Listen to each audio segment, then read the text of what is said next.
오늘 함께 읽은 마태복음 4장 전반부 말씀에는 예수님께서 공적 사역을 시작하시기 전에 마귀에게 시험을 받으신 사건이 기록되어 있습니다. 자, 공적 사역을 앞두고 예수님께서 먼저 침례자 요한에게 침례를 받으셨죠. 그리고 이스라엘 앞에서 이분이 바로 성경에 기록된 대로 오실 그 메시아 그리스도시다. 요한이 그렇게 선포하면서 예수님을 하나님의 아들, 하나님의 어린 양으로 소개를 합니다. 자, 그 침례를 받으신 그 이후에 예수님께서는 성령님의 인도를 받아서 마귀에게 시험을 받으셨습니다.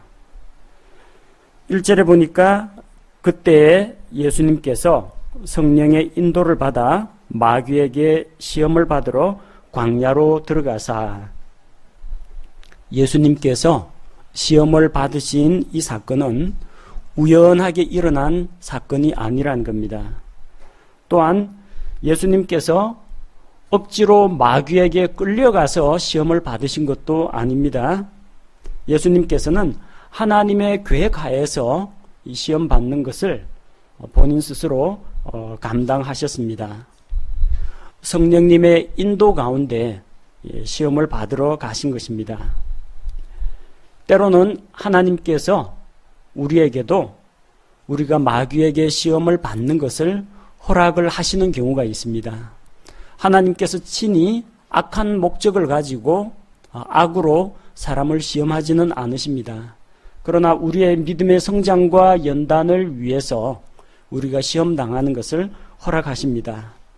자, 우리가 시험을 당하든지 고난을 당하든지 어떤 환경에 있을지라도 그 모든 환경은 하나님께서 직접 개입하셔서 강제로 우리로 하여금 우리를 어떤 방향으로 이끌어 나가지는 않으실지라도 주께서 그 모든 과정에 함께하고 계시고 지켜보고 계시고 또한 그 환경을 허락하셨다라는 것을 우리가 믿을 수가 있다는 것입니다.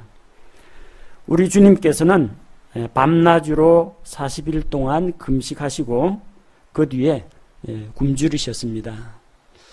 사람이 먹지 않고 얼마나 살 수 있느냐?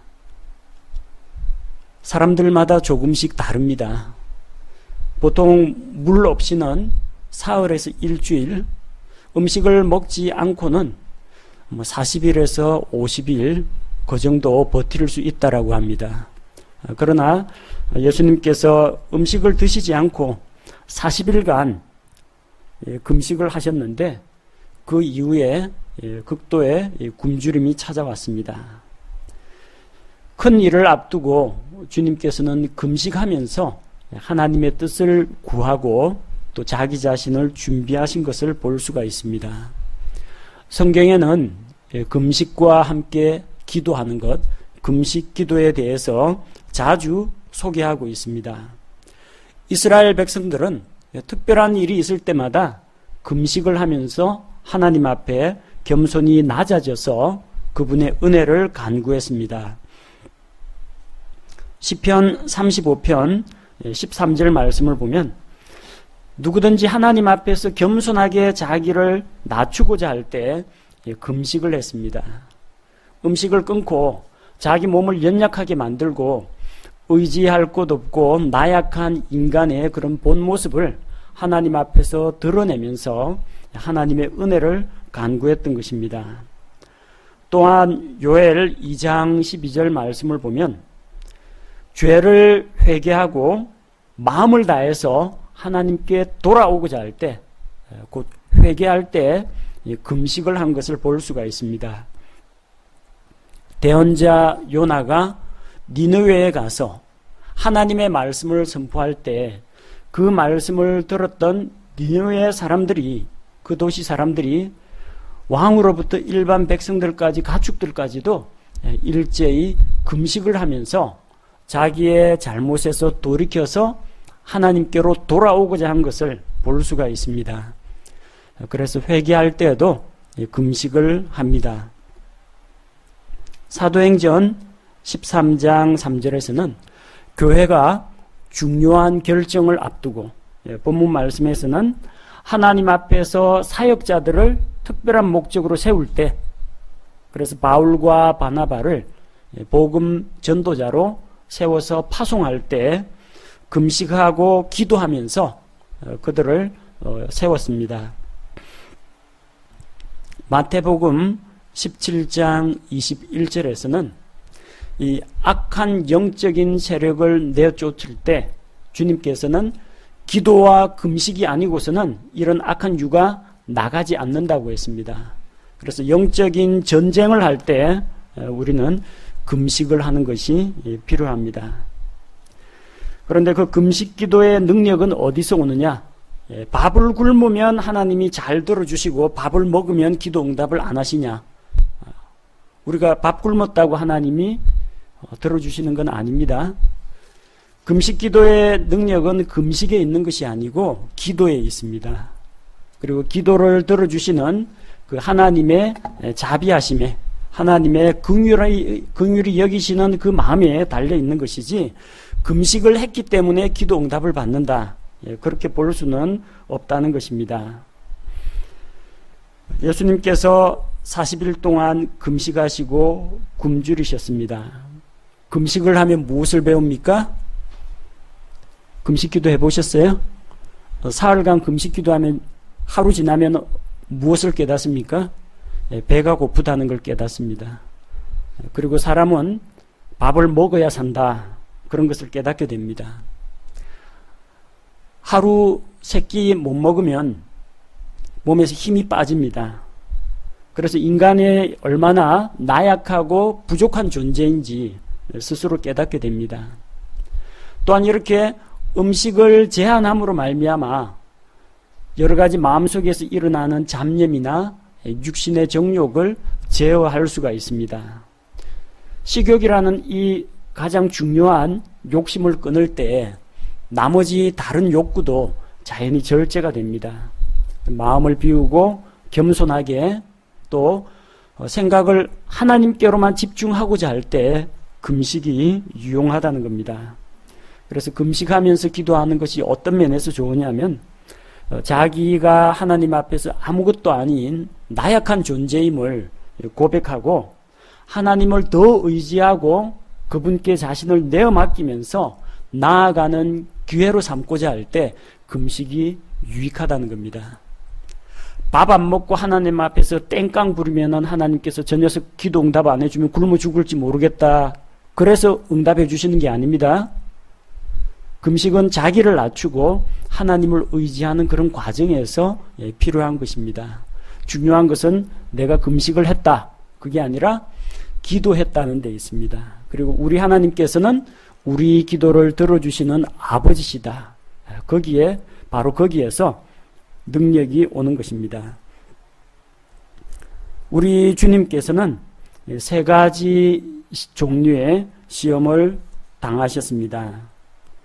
육신의 정욕과 안목의 정욕과 인생의 자랑, 크게 이 세 가지 시험을 겪으셨습니다.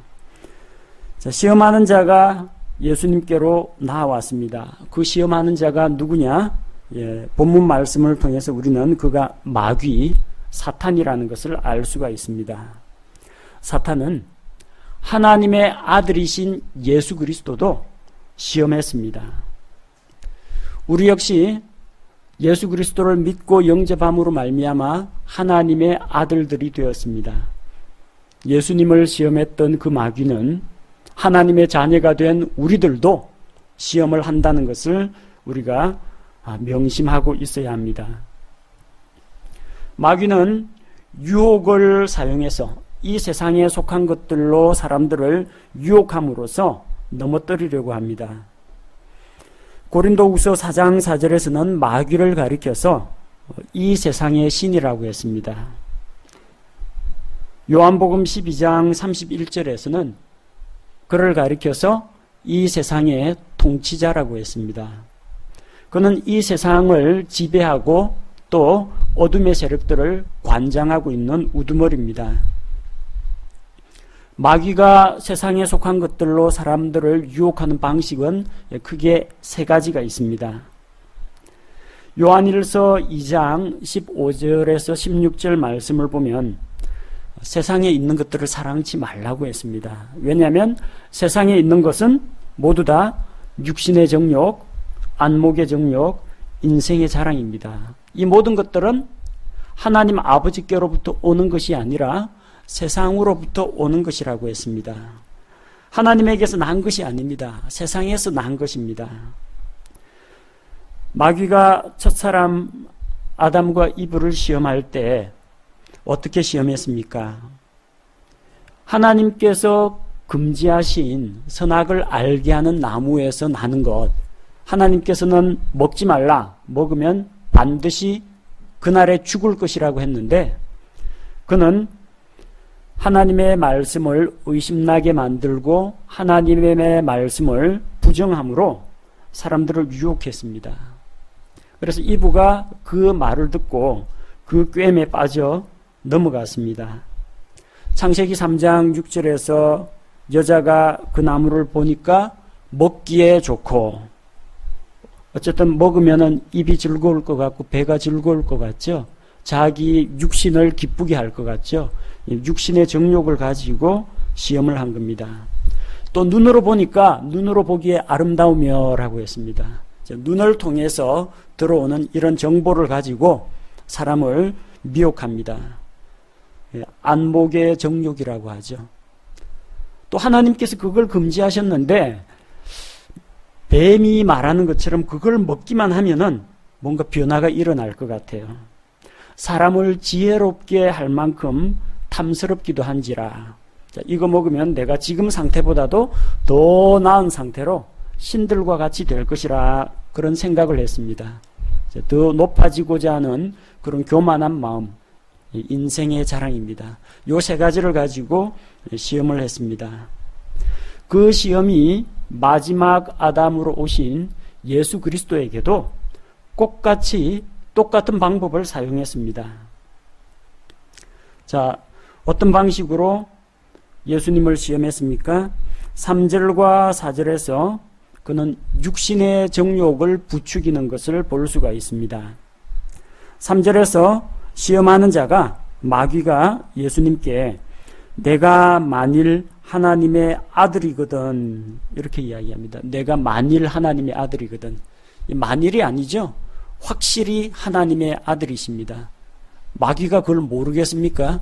자기가 타락하기 이전에 하늘에서 아버지 하나님과 아들 하나님과 성령 하나님이 계신 거 분명히 알고 있습니다.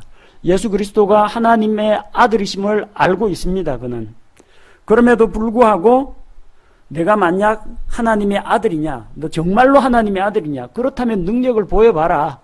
하나님의 권위에 대해서, 예수님의 권위에 대해서 그는 지금 도전을 하고 있는 것입니다. 만약 정말로 하나님의 아들이라면 능력이 있을 거 아니냐. 지금 너의 상태는 40일 동안 굶주려서 배가 고플 테니까 이 돌들이 빵이 되게 하라는 것입니다.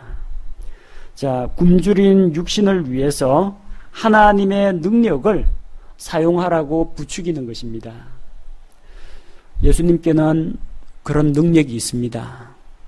돌들로 빵을 만드는 것뿐만 아니라 아무것도 없는 무에서 유를 창조하실 수 있는 창조주 하나님의 능력을 갖고 계십니다. 하늘의 영광을 떠나서 이 세상에 사람의 몸으로 오신 우리 주님께서는 하나님의 능력과 권세를 모두 다 잃어버린 것이 아닙니다. 그러나 스스로 자기 자신의 그런 능력을 제한하심으로 말미암아 사람들이 겪는 그런 고통과 슬픔과 눈물과 심지어 죽음까지도 맛보고자 하신 것입니다. 그러나 마귀는 하나님의 아들이면 하나님의 아들답게 그런 고생하지 말고 능력을 가지고 모든 걸 쉽게 문제를 해결하도록 부추깁니다. 당장 배가 고플 테니까 배 채우는 것부터 시작하라는 겁니다. 그러나 우리 주님께서는 마귀의 말에 귀를 기울이지 않으시고 하나님의 말씀을 기억하시고 말씀으로 승리하셨습니다.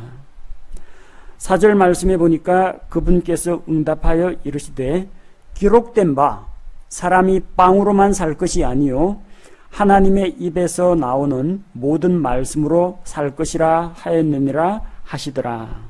이렇게 대답하셨습니다.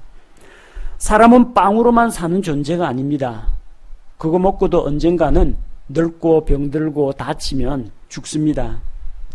사람은 하나님의 입에서 나오는 모든 말씀으로 사는 존재라는 것입니다. 하나님의 입에서 나오는 모든 말씀, 그게 곧 성경 말씀입니다. 모든 성경 기록은 하나님께서 영감을 통해서 주셨습니다. 그 영감이 무엇입니까? 반짝이는 아이디어나 기발한 발상이 영감이 아닙니다. 그 영감이란 말은 하나님께 숨을 내쉬셨다는 뜻입니다. 하나님께서 말씀을 하실 때 말씀과 함께 숨이 흘러나옵니다. 하나님의 입으로부터 직접 나온 말씀, 그게 바로 영감이 있는 말씀입니다. 성경 말씀은, 이 모든 성경 기록은 하나님께서 그분의 입으로 친히 하신 말씀이라는 것입니다.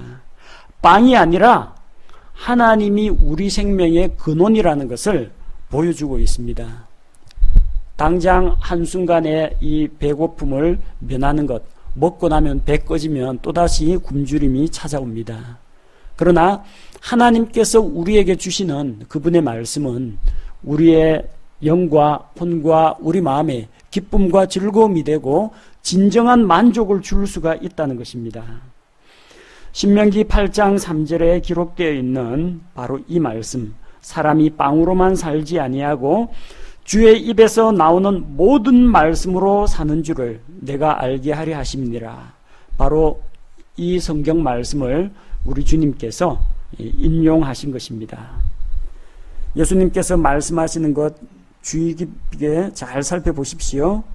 기록된 바, 기록된 바, 기록된 바, 기록되어 있다는 겁니다. 최초에 하나님께서 영감을 통해서 대언자들에게, 사도들에게, 성경 기록자들에게 주신 그 말씀이 지금도 기록되어 있다라는 겁니다. 예수님 당시에는 자필 원본이니 최초에 모세가 옮겨 적은 그 성경은 없지만 사본의 형태로 그 당시에도 여전히 기록되어 있다는 겁니다. 오늘날에도 이 기록, 오늘날은 이 인쇄 기술이 좋아가지고 기록으로 인쇄된 이 책이 있다는 것입니다. 하나님의 말씀은 예수님 당시에도 지금 이 순간에도 그분의 능력으로 보존되고 있다는 것을 보여주고 있습니다. 자, 두 번째 시험은 무엇입니까? 5절에서 7절에 나오는 말씀은 인생의 자랑에 대한 것입니다. 5절에 보니까 이에 마귀가 그분을 데리고 거룩한 도시로 올라가 성전 꼭대기에 그분을 세우고, 거룩한 도시라는 것은 예루살렘을 이야기합니다. 예루살렘 그 도시에 예루살렘 성전이 있죠. 그 성전 꼭대기에 첨탑처럼 뾰족한 곳이 있습니다. 바로 그 꼭대기에서 예수님에게 뛰어내리라는 겁니다. 내가 만일 하나님의 아들이거든, 아니면 하는 수 없고 아니면 하지 말고 진짜 하나님의 아들이거든 한번 해보라는 겁니다. 하나님의 아들이면 떨어져도 안 다칠 거라는 거죠. 하나님의 아들이라면 그 높은 곳에서 떨어졌는데 상처 하나 없다. 사람들이 보고 깜짝 놀랄 것이다. 그리고 이런 대단한 능력을 가진 분이 누구냐 하고 너를 높여주지 않겠느냐. 사람들로부터 크게 존경과 인정을 받을 수 있을 것이라는 겁니다. 자, 그러면서 마귀가 예수님을 부추기죠. 6절에 보니까 마귀가 성경을 인용합니다. 마귀가 성경책 무서워할 것 같죠? 드라큘라 공포영화 같은 거 보면은 그 드라큘라 못 들어오게 한다고 창가에다가 뭐 마늘자루 갖다 놓고 성경책 갖다 놓고 십자가 갖다 놓고 하는데 아무 필요 없습니다. 그런 거는. 마귀가 성경책 두려워하지 않습니다. 마귀도 성경책 인용합니다. 보십시오. 기록된 바 그분께서 자신의 천사들에게 너에 관한 책무를 주시리니 그들이 자기 손으로 너를 받들어 언제라도 내 발이 돌에 부딪히지 아니하게 하리로다 하였느니라 하매. 마귀도 시편에 있는 성경 말씀을 인용합니다. 사탄이 성경 말씀 인용하니까 이상합니까? 오늘날 자칭 빛의 사역자로 위장하고 있는 이 타락한 목회자들이나 마귀의 종들도 성경은 기가 막히게 잘 인용합니다. 다만 엉뚱한 구절, 문맥에 맞지 않는 구절, 성경의 기본 교리와 어긋나는 방향으로 해석해서 문제지, 사탄도 성경 말씀을 사용할 수 있다는 겁니다. 사용하기는 하되 자기는 그 말씀을 믿고 순종하지 않습니다. 성경 말씀을 사용하긴 하되 일부분을 삭제하거나 변개하거나 첨가해가지고 수정 변개해서 사용합니다. 인용한 말씀은 시편 91편 11절 12절 말씀입니다. 자, 우리 마태복음에 나오는 거하고 뭐가 다른지 비교해 보시기 바랍니다. 그분께서 자신의 천사들에게 너에 관한 책무를 주시리니 너에 대한 책무를 주사, 똑같죠? 내 모든 길에서 너를 지키게 하시리라, 이거 빼먹었습니다. 그 다음에 그들이 자기 손으로 너를 받들어 내 발이 돌에 부딪히지 아니하게 하리로다. 그런데 뭐가 또 들어갔어요? 언제라도라는 게 또 들어갔네요. 빠진 게 뭡니까? 내 모든 길에서 너를 지키게 하시리라. 여러분, 길이 어떻게 나 있어요? 수직으로 나 있어요? 수평으로 나 있어요? 길은 수평으로 나 있습니다. 이렇게 평면 공간에서. 그러니까 하나님께서 천사들을 시켜서 너를 돌보게 하시는데 내 모든 다니는 길에서 너를 지켜주신다는 거예요.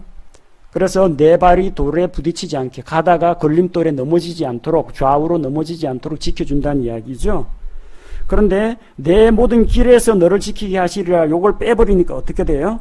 높은 곳에서 뛰어내리면, 수직으로 뛰어내리면 안 다치게 받아준다는 말씀으로 위조해버린 겁니다. 중간에 이 구절이 있느냐 없느냐에 따라서 의미가 크게 달라집니다. 높은 곳에서 떨어지면 어떻게 됩니까? 하나님께서 창조하신 만유인력의 법칙, 중력의 법칙, 물리학 법칙에 의하면은 떨어지면 충격을 받아가지고 결국 머리가 깨지든지 온몸이 부서지든지 그렇게 돼야 정상입니다. 그런데 마귀는 이 상황하고 전혀 맞지 않는 성경 말씀을 인용을 하는데 맞지 않는 상황이니까 중간에 있는 부분을 생략해버리고 인용하는 겁니다. 시편 91편 말씀은 걸어다니는 길에서 보호해주고 걷다가 돌에 부딪히지 않게 보호해준다는 이야기이지, 높은 곳에서 수직으로 떨어지는데 그거 받아줄 테니까 뛰어내리라는 그런 문맥이 아니라는 겁니다. 주님께서는 뭐라고 말씀하십니까? 또 기록된 바 너는 주 내 하나님을 시험하지 말라 하였느니라 하시더라. 무엇이 시험인지 아시죠? 높은 곳에서 내가 뛰어내리는데 하나님이 나를 받아줄까 안 받아줄까? 내가 다칠까 안 다칠까? 뛰어내리면 다치는 게 정상입니다. 그거 가지고 하나님 제가 다칠까요 안 다칠까요? 하나님을 시험하지 말라는 이야기입니다. 자, 이 말씀 역시 신명기 6장 16절에 너희가 마사에서 주 너희 하나님을 시험한 것 같이 그분을 시험하지 말라, 여기에서 인용한 겁니다. 마사에서, 무리바에서 시험한 내용이 무엇입니까? 이스라엘 백성들이 광야에서 물이 떨어졌습니다. 물이 없으면 광야에서 살아갈 수가 없어요. 이스라엘 백성들이 뭐 갖고 시험했습니까? 하나님이 정말 우리 가운데 계신가 안 계신가? 계시다면 우리가 이렇게 고난을, 물이 없어서 이런 어려움을 겪지 않을 텐데, 하나님이 이렇게 물이 없는 곳으로 우리를 데려온 거 보니까 하나님 안 계실지도 몰라.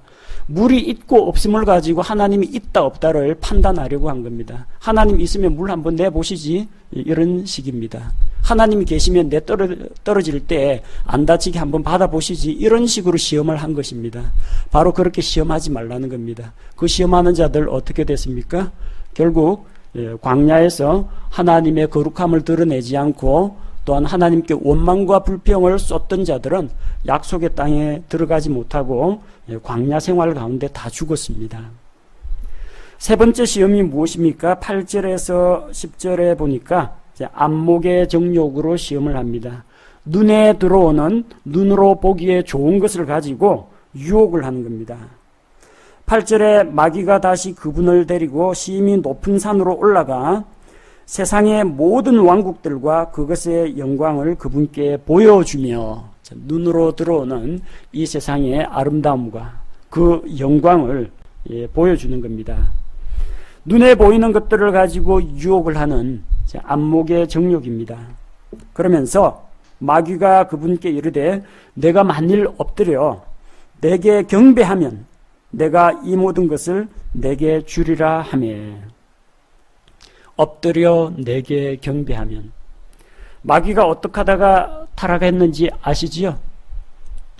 이사야 14장에 루시퍼가 어떻게 하다 타락했는지 나와 있습니다. 자기 자신을 하나님의 왕자 위로 높이려고 했습니다. 교만했습니다. 숭배를 받기 원했습니다. 하나님께 돌아갈 찬양과 경배를 자기가 가로채기를 원했습니다. 마귀는 경배받는 것을 되게 좋아합니다. 그래서 사람들에게 우상숭배를 가르칩니다. 하나님이 아니라 저기 돌로 만든 어떤 신상이나 고목나무나 뭐 이런 것들 앞에서 경배하면 그 고목이나 돌 아무것도 아닙니다. 그 누가 와서 경배받습니까? 마귀가 경배를 받는 것입니다. 하나님이 아니라 하나님이 만든 창조물을 우상으로 섬기게 하고 마귀가 거기서 경배를 받는 겁니다.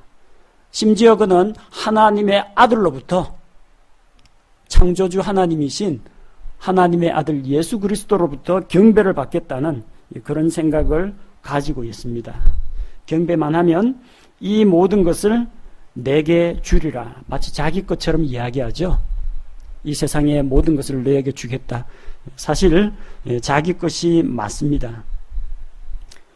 아담이 마귀에게 순종해서 세상의 권세가 마귀에게로 넘어갔습니다. 하나님께서 세상을 창조하시고 에덴의 동산을 만드시고 관리자로 아담을 관리자로 임명했습니다. 그리고 잘 지키라고 했습니다. 관리자가 잘 지키라고 했는데, 그리고 하나님께서 이 에덴 동산뿐만 아니라 다산하고 번성하여 땅에 충만하라, 땅을 정복하라, 땅을 가득히 채우라고 하셨거든요. 그리고 모든 짐승들을 다스릴 수 있는 권세를 아담에게 맡기셨습니다. 아담이 소유자는 아닙니다만 위탁을 받아가지고 관리권을 가지고 있습니다. 모든 창조주요 소유주는 하나님이신데 아담한테 그걸 재산을 맡겨놓은 겁니다. 그런데 이 관리자가 성실하게 관리를 하지 않고 하나님의 말씀을 듣지 않고 마귀의 말에 귀를 기울였습니다. 그것을 먹는 그날에 내가 반드시 죽으리라 했는데 너희가 절대로 죽지 아니하리라 하는 마귀의 말을 듣고 하나님께 순종하지 않고 마귀에게 순종했습니다. 로마서 6장에서 뭐라고 이야기합니까? 너희 자신을 누구에게든지 종으로 들여 그에게 순종하면 너희의 순종을 받는, 그 순종을 받는 자의 종이 되는 줄을 알지 못하느냐. 하나님께 순종할 때는 하나님의 종이에요. 마귀에게 순종하면 누구 종이에요? 마귀의 종입니다. 종은 재산권이 없습니다. 주인이 다 갔습니다. 누구 한 사람 이 노예로 잡았다 하면 그 노예에게 속한 것은 일가족이건 가축이건 재산이건 그 노예를 소유한 사람이 전부 다 갖게 되는 겁니다. 그래서 아담이 다스리던 이 세상을 다스리던 그 권세가 마귀에게 넘어갔다는 이야기입니다. 이 말씀은 예수님께서 시험을 받으신 사건이 마태복음 4장과 누가복음 4장에 기록되어 있는데 누가복음 4장 6절에 마귀가 이렇게 이야기합니다. 그것이 세상의 모든 왕국과 권세와 영광이 그것이 내게 넘겨졌으므로, 마귀에게 넘겨졌으므로 누구든지 내가 원하는 자에게 그것을 주리라, 그렇게 이야기합니다. 마귀에게 넘겨졌다고 이야기합니다. 예수님이 여기서 이 거짓말쟁이야, 그게 어찌 네 거냐, 그런 식으로 따지고 들지 않습니다. 그게 사실이니까. 아담에게서 마귀에게로 넘겨진 겁니다. 그래서 마귀가 내게 엎드려 경배하면 이 세상 모든 왕국의 그 영광과 거기에 속한 것들을 다 주겠다는 것입니다. 그러나 우리 주님께서는 안목의 정욕에 넘어가지 않으셨습니다. 10절 말씀에 사탄아 너는 여기서 물러가라. 예수님께서 처음으로 하나님의 권능으로 사탄에게 명령해서 그를 떠나게 하십니다. 그리고 기록된 바 너는 주 내 하나님께 경배하고 오직 그분만을 섬길지니라 하였느니라 하시더라. 신명기 6장 13절에 나오는 그 말씀을 그대로 인용하셨습니다. 자, 이렇게 세 차례의 시험을 우리 주님께서는 하나님의 말씀을 사용해서 모두 이기셨습니다. 말씀을 사용해서 이겼습니다. 기록된 바, 기록된 바, 기록된 바. 기록된 하나님의 말씀의 권위와 능력을 사용하셨다는 것입니다. 성경 암송만 잘하면 되느냐? 암송만 잘해서는 안 되고요. 그 암송한 말씀에 자기 자신을 복종시켜야 합니다. 예수님께서는 기록된 바 말씀을 인용하시고 자기 자신을 하나님의 말씀에 권위하에 두셨습니다. 예수님께서 사탄에게 성경책 펼치가 사탄아 봐 성경에 이렇게 돼 있지? 그러니까 너 이 말씀에 순종해야 돼. 이런 식으로 설득하거나 사탄에게 순종하라고 가르치지 않았습니다. 예수님은 하나님의 말씀을 자기에게 적용했습니다. 그리고 자기가 그 말씀에 순종했습니다. 그런즉 너희는 하나님께 순종할지어다. 마귀를 대적하라. 하나님을 가까이 하고 마귀를 대적하라. 그러면은 하나님께서 가까이 하는 우리를 가까이 해주시고 우리가 마귀를 대적하면 마귀는 떠납니다. 하나님을 가까이 하고 하나님께 순종하면 자연히 마귀가 떠난다는 겁니다. 그러므로 하나님께 복종하라. 마귀를 대적하라. 기억하십시오. 성경을 얼마나 많이 알고 그 말씀을 정확하게 암송하느냐 중요한 겁니다. 거기에 덧붙여서 순종이 뒤따라야 합니다. 그 말씀에 자기가 순종해야 된다는 겁니다. 딴 사람 보고 순종하라고 하면 안 됩니다. 설교 말씀 열심히 듣고 있으면서 맞아 요거 김 집사 들으라는 이야기네. 이건 내 마누라가 들었어야 되는데 그러면서 말씀을 자기한테는 적용 안 하고 딴 사람에게 자꾸 적용하는 사람이 있어요. 그런 사람에게는 이 말씀이 효력이 없습니다. 하나님의 말씀은 그 말씀을 믿고 순종하는 자에게 효력이 있는 것입니다. 예수님처럼 영적 전쟁에서 승리하려면 성경 말씀을 정확하게 알아야 하고 또 알고 있는 말씀에 순종하는 것이 필요합니다. 자, 여기서 참고로 마태복음 4장에 나오는 시험의 순서와 누가복음 4장에 나오는 시험의 순서가 다르다는 것을 우리가 살펴볼 수가 있습니다. 우리 마태복음 4장에서 순서가 어떤 순서로 진행되어 있어요? 돌로 빵 만들어 먹으라는 이야기, 그 다음에 성전 꼭대기에서 뛰어내리라는 이야기, 세상 왕국의 영광을 보여주면서 엎드려 절하라는 이야기 이렇게 나왔었죠. 누가복음은 순서가 돌로 빵을 만들라, 그 다음에 내게 경배하라, 성전 꼭대기에서 뛰어내리라, 이런 순서로 되어 있습니다. 왜 두 가지 순서가 왜 다릅니까? 그러는데 달라도 전혀 문제가 될 게 없습니다. 문제가 되는 부분이 없다는 것입니다. 마태복음 4장은 시간 순서로 되어 있습니다. 5절 말씀해 보니까 자, 첫 번째 시험이 끝나고 이에 마귀가 영어에 뭐라고 되어 있어요? then 그런 연후에 그런 다음에 8절에 어떻게 되어 있어요?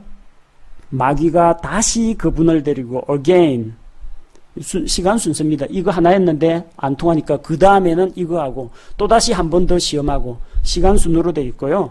누가복음 4장에 나오는 것은 5절에 and 9절에 and 또 뭐 했다 또 이것도 했다 또 이것도 했다 단순한 나열입니다. 그렇기 때문에 두 가지 기록이 모순되는 게 아니고요. 똑같은 사건인데 하나는 순서대로 시간 순서대로 진행되는 것을 보여주고 또 하나는 단순하게 있었던 사건들을 순서 없이 나열한 것임을 볼 수가 있습니다. 자, 뷔페 가서 뭘 먹었느냐? 처음에 수프를 먹고 그 다음에는 샐러드를 먹었고 그 후에 또 고기도 먹었다. 이렇게 이야기하는 거나 뷔페에서 뭐 먹었냐? 수프도 먹고 고기도 먹고 샐러드도 먹었다. 둘 다 틀린 말이 아닙니다. 똑같은 건데 표현만 달리 했을 뿐이라는 겁니다. 마태복음과 누가복음 4장에 나오는 내용은 그런 점에서 묘사하는 방법에 기술하는 방식에 있어서 차이가 있습니다. 11절 말씀, 자, 이 시험을 이기니까 어떻게 돼요? 이에 마귀가 그분을 떠나고 보라 천사들이 와서 그분을 섬기니라. 한 가지 큰 시험을 넘기고 나면요, 마귀는 떠납니다. 그리고 하나님의 보호하심과 하나님의 임재하심이 천사들을 통해서 또 하나님이 주시는 축복을 통해서 우리에게 나타납니다. 그런데 그렇다고 해서 긴장을 풀면 안 됩니다. 긴장을 풀면 안 됩니다. 누가복음 4장 13절에서는 이 떠나는 장면을 이렇게 이야기합니다. 마귀가 모든 시험을 마치고 한동안 그분을 떠나니라. 아주 떠난 거 아닙니다. 이번 판은 내가 졌다 하고 잠시 한동안만 떠나 있습니다. 나중에 또 나타나죠. 예수님의 사역 도중에 또 나타나죠. 가이사랴 빌립보의 고백, 마태복음 16장에서 예수님께서 너희는 나를 누구라고 하느냐? 베드로가 주는 그리스도시요 살아계신 하나님의 아들이시니이다. 신앙 고백을 했죠. 예수님께서 자기가 십자가에서 고난당하시고 죽으시고 부활하실 것을 말씀하시는데 베드로를 통해서 역사합니다. 베드로가 주여 그리하지 마옵소서. 이런 일이 결코 주님에게 일어나서는 안 됩니다. 주님께서 뭐라고 하셨어요? 사탄아 내 뒤로 물러가라. 이게 어디서, 쉽게 말하면 어디서 이게 약을 팔어? 그런 이야기입니다. 하나님의 뜻을 따라서 이 구속사역을 이루기 위해서 왔는데 십자가 고난 죽음을 하지 말라고 하는 이런 이 사탄의 생각, 이것을 엄하게 책망하면서 베드로 뒤에 숨어서 역사하는 악한 영적 세력, 그것을 간파하시고 책망하신 겁니다. 한동안 떠납니다. 아주 떠나는 거 아닙니다. 그래서 시험을 이겼다라고 해서 으쓱하거나 자만해서는 안 됩니다. 그런 즉 선줄로 생각하는 자는 넘어질까 조심하라고 했습니다. 우리가 안전하다 평안하다 할 때 느닷없이 역습을 당하는 그런 경우가 있습니다. 그러니까 항상 깨어 있는 것이 필요합니다. 근신하라, 깨어라. 너희 대적 마귀가 울부짖는 사자와 같이 두루다니며 삼킬 자를 찾는다고 했습니다. 영적 전쟁에서 깨어 있으시기 바랍니다. 오늘 말씀을 통해서 우리가 배울 수 있는 교훈들을 살펴보겠습니다. 하나님께서는 자기 아들 예수 그리스도가 한낱 피조물에 불과한 마귀에게 시험 당하는 것을 허락을 하셨습니다. 하나님께서는 역시 사랑하는 그분의 자녀들이 시험 받는 것도 허락하십니다. 사탄은 에덴 동산에서 인류의 조상을 시험했습니다. 또한 하나님의 아들이신 예수님도 시험했습니다. 우리도 예외는 아닙니다. 우리도 언제든지 이런 시험과 유혹을 만날 수가 있다는 겁니다. 그때 아담과 이브처럼 되지 말고 예수 그리스도의 본을 받아야 합니다. 진리의 말씀을 정확하게 알고 그 말씀을 믿고 그 말씀의 권위에 우리 자신을 순종할 때 시험을 이기고 승리할 수가 있습니다. 마귀는 물러가고 하나님의 천사들이 수종드는 것을 경험할 수가 있습니다. 제가 기도하겠습니다.